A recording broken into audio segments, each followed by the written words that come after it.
इस देश को हिंदू राष्ट्र बनाने के लिए, बनाए रखने के लिए, आगे बढ़ाने के लिए लड़ेंगे, मरेंगे, जरूरत पड़ी तो मारेंगे।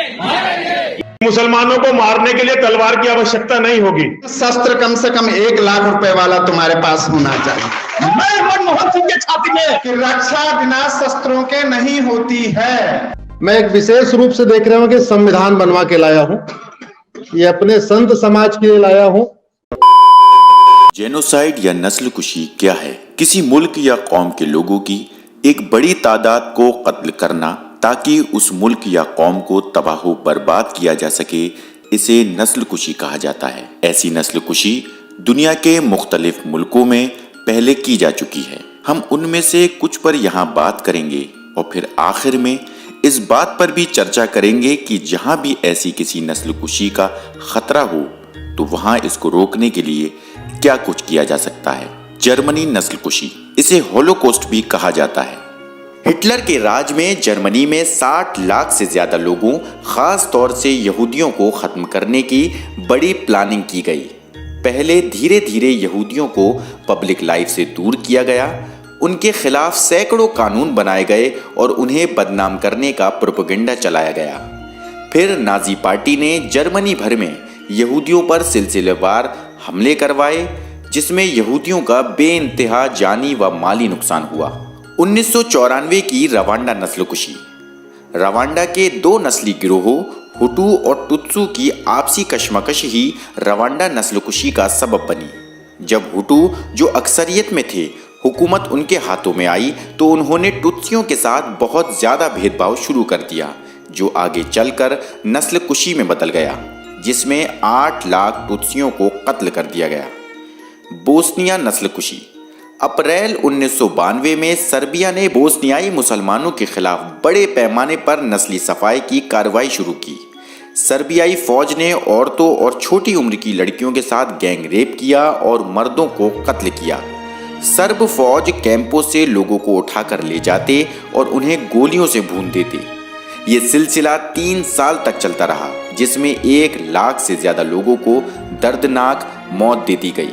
याद रहे कि नस्लकुशी अचानक शुरू नहीं होती, बल्कि ये एक लंबा सिलसिला होता है, जैसा कि जर्मनी, रवांडा, बोस्निया और म्यांमार में हमने देखा। ठीक इसी तरीके से आरएसएस और उससे जुड़ी तंजीमें भारत में मुसलमानों और दूसरी अक़लियतों के खिलाफ नफरत का माहौल तैयार कर रही हैं। इंटरनेशनल इदारे जेनोसाइड वॉच ने नस्लकुशी के 10 स्टेज बताए हैं। क्लासिफिकेशन यानी दर्जाबंदी, सिंबलाइजेशन यानी अलामतबंदी, डिस्क्रिमिनेशन यानी भेदभाव, डीह्यूमनाइजेशन यानी गैर इंसानी बर्ताव, ऑर्गेनाइजेशन यानी लोगों को मुनज़्ज़म करना, पोलराइजेशन यानी नफरत की बुनियाद पर बंटवारा, प्रिपरेशन यानी तैयारी, प्रोसिक्यूशन यानी जुल्म व ज्यादती, एक्सटर्मिनेशन यानी खात्मा और डिनायल यानी सबूतों को मिटाते हुए जुर्म से इनकार। भारत में इनमें से 8 स्टेज पूरे हो चुके हैं। आरएसएस का क़याम भारत को एक हिंदू राष्ट्र बनाने के मकसद के साथ हुआ।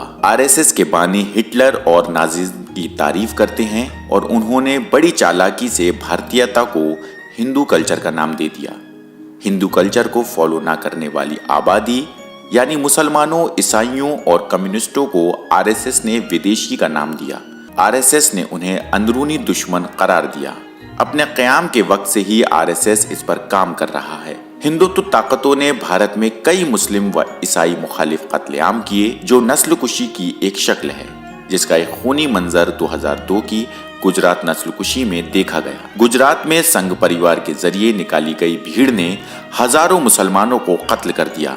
मुसलमानों के घरों और कारोबारों को जला दिया गया, मर्दों, औरतों और बच्चों को कत्ल किया गया और मस्जिदों और मज़ारों को तहस नहस कर दिया गया। इस तरह 2000 से ज्यादा लोग मार दिए गए और 1 लाख से ज्यादा लोगों को कैंपों में पनाह लेना पड़ी, जहां उन्हें बुनियादी जरूरतों से भी महरूम रखा गया। भारतीय मीडिया दिन रात नफरत फैलाकर लोगों को बांटने में लगी है ताकि हुक्मरान ताकतों की हुकूमत चलती रहे। सियासी लीडर मुसलमानों के पहनावे, कल्चर और दूसरी चीजों को गलत तरीके से पेश करके गैर मुसलमानों की नज़र में उनकी तस्वीर खराब करने में लगे हैं।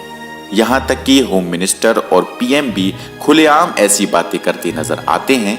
इसके अलावा आरएसएस गांव-गांव में खुफिया कैंप चलाकर हिंदू नौजवानों और बच्चों के दिलो दिमाग में नफरत का जहर घोल रहा है। 2014 में इनकी हुकूमत बनाने के बाद से बहुत सी हिंदुत्व तंजीमों ने खुलेआम मुसलमानों की सफाई की दावत देनी शुरू कर दी है।